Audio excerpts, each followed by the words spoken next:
أعلن نادي وست هام اليوم عن تعرض لاعبه لحادث مروع.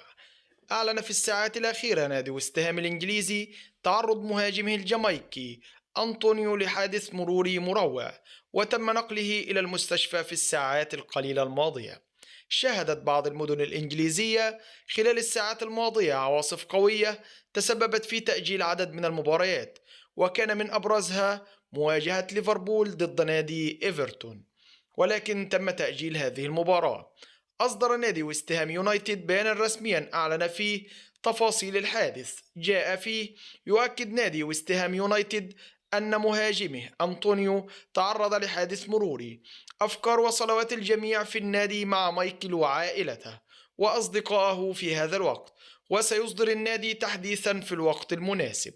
ومن المقرر أن يلعب نادي ويست هام مباراة يوم الاثنين القادم 9 ديسمبر في المباراة التي ستقام على ملعب لندن ضمن منافسات الجولة الخامسة عشر من الدوري الإنجليزي الممتاز.